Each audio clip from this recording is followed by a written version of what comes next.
마지막 나팔 소리 나기 전에 들어야 할 이야기 마나소나의 유튜브 채널 김경호 선교사입니다. 오늘은 마음을 지키는 법을 설명해 드리겠습니다.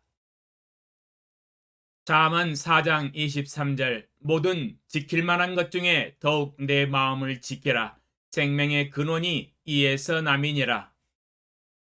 잠언 4장 23절에 모든 지킬 만한 것 중에 더욱 내 마음을 지켜야 한다고 말씀하고 계십니다. 왜냐하면 생명의 근원이 이 마음에 있다고 말씀하고 계십니다. 우리 마음이 생명의 근원인 것입니다. 왜 생명의 근원이 마음일까요? 로마서 10장 9절로 10절 내가 만일 내 입으로 예수를 주로 시인하며 또 하나님께서 그를 죽은 자 가운데서 살리신 것을 내 마음에 믿으면 구원을 받으리라. 사람이 마음으로 믿어 의에 이르고 입으로 시인하여 구원에 이르느니라. 로마서 10장 9절로 10절에 우리의 마음의 역할이 뚜렷하게 기록되어 있습니다. 예수를 주라고 하는 사상을 듣고 마음으로 믿고 입으로 시인합니다.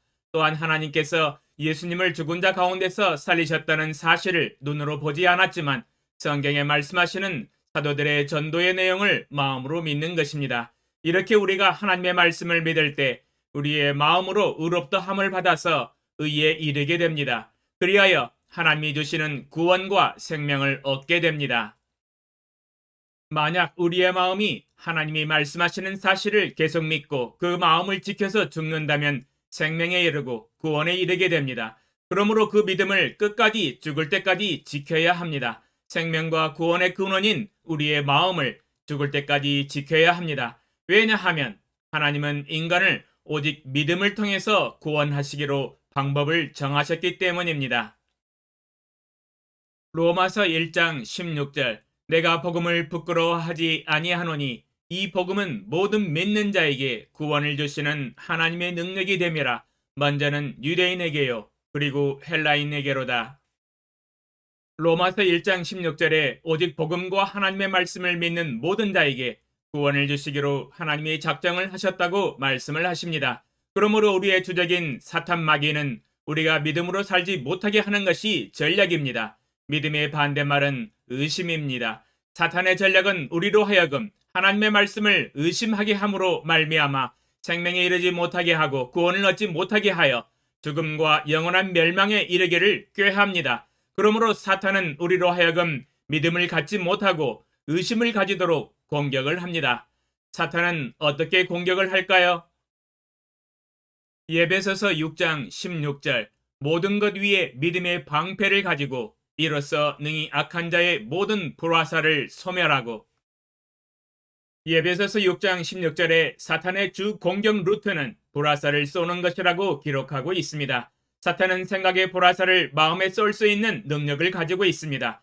그러므로 성도는 불화살을 맞았을 때에 믿음의 방패를 가지고 마음을 방어하고 지키고 마음에 꽂힌 불화살을 소멸시켜야 할 의무가 있음을 말씀하고 계십니다.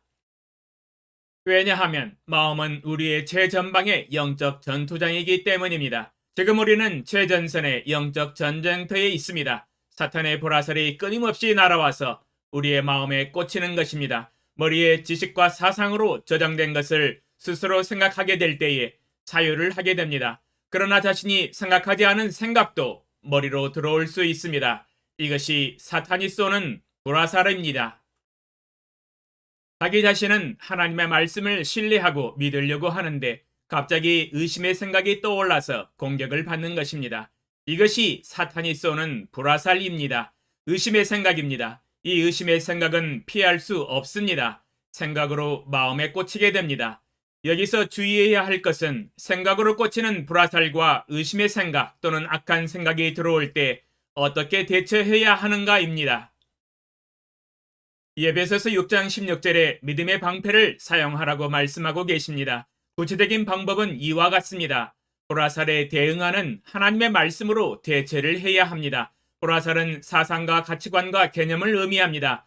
마귀가 쏜 사상과 가치관과 개념의 반대, 즉 하나님이 말씀하시는 사상과 가치관과 개념을 찾아서 대처해야 합니다. 가룟 유다가 마음에 맞은 불화살을 살펴보겠습니다. 요한복음 13장 2절 마귀가 벌써 시몬의 아들 가룟 유다의 마음에 예수를 팔려는 생각을 넣었더라. 요한복음 13장 2절에 마귀가 시몬의 아들 가룟 유다의 마음에 보라살을 쏘았습니다. 예수를 팔려는 생각을 넣었습니다. 가룟 유다는 예수를 팔려는 생각에 대해서 맞장구를 치면서 동의를 하였습니다. 예수를 팔면 자기에게 떨어지는 은 30이 생겨서 부자가 되는 겁니다. 또한 이전부터 돈꾀를 맡고 있었는데 아무도 모르게 돈을 슬쩍 훔쳐서 인마이 포켓을 했습니다. 돈으로 부자가 되고 이 세상을 편안하고 떵떵거리면서 살면서 부귀영화를 누리는 것이 마음의 소원이었으며 그러한 철학과 가치관을 이미 가지고 있었던 것입니다. 사탄이 쏜 보라살을 그대로 넙죽받아 먹었습니다. 보라살을 방패로 막아서 소멸시키고자 하는 마음이 전혀 없었습니다.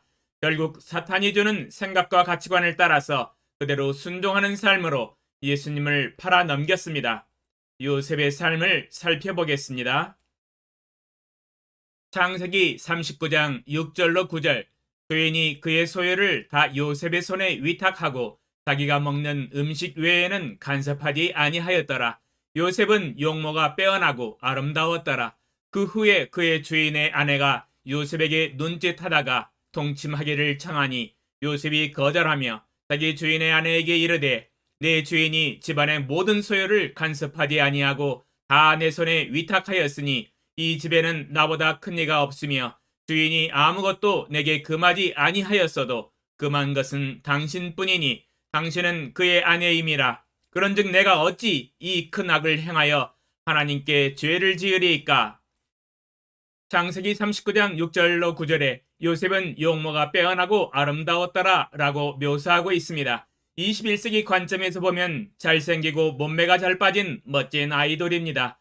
보디발의 아내는 종교관념이 없고 사상이 자유롭고 몸도 자유로운 삶을 살았습니다. 보디발의 아내는 요셉을 보고 한눈에 반했습니다. 정욕이 불타올랐습니다. 요셉에게 관심을 가지고 동침하자고 눈짓을 보냈습니다. 여기서 눈짓은 사탄의 공격 방법 중에 하나입니다. 사탄은 하나님을 믿지 않는 사람의 몸과 말과 행동을 사용하여 공격을 합니다. 여기서는 여자의 눈짓으로 성적인 유혹을 하는 겁니다. 눈짓으로 몇 번 공격을 했을 것입니다. 그때 요셉은 이미 하나님의 말씀을 따라서 간음하지 말라는 하나님의 말씀으로 대체를 하여 믿음의 방패로 막고 악한 정욕의 유혹을 소멸시켰습니다. 눈짓에 응답하지 않았습니다. 전혀 요동하지 않았습니다.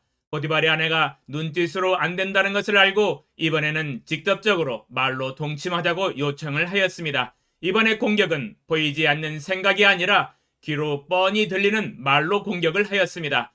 그러나 요셉은 하나님의 말씀으로 생각을 견고히 하고 간음하지 않겠다는 마음의 결심을 하고 단호하게 말로 거절을 하는 것을 볼 수 있습니다. 내 주인이 집안의 모든 소유를 간섭하지 아니하고 다 내 손에 위탁하였으니 이 집에는 나보다 큰 이가 없으며 주인이 아무것도 내게 금하지 아니하였어도 금한 것은 당신뿐이니 당신은 그의 아내임이라. 그런즉 내가 어찌 이 큰 악을 행하여 하나님께 죄를 지으리이까. 요셉의 생각은 이미 하나님의 사상과 가치관과 개념으로 견고하게 무장이 되어 있는 것을 볼 수 있으며 자신의 의지력을 가지고 사탄의 생각과 여자의 유혹의 말에 타협하지 않았습니다. 마음의 의지를 가지고 하나님의 사상을 선택하고 여자의 유혹의 말과 사탄의 생각을 단호하게 거절하였습니다. 믿음의 방패로 막아내고 하나님의 말씀으로 대체하여 여자의 말을 소멸시킨 것입니다.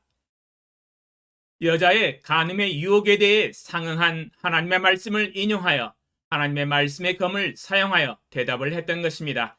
하나님의 말씀의 검을 사용하여 소멸시키며 다시 되받아쳐서 공격을 하였던 것입니다. 사탄의 공격과 보라살을 소멸하는 방법은 이와 같은 과정으로 해야 됩니다.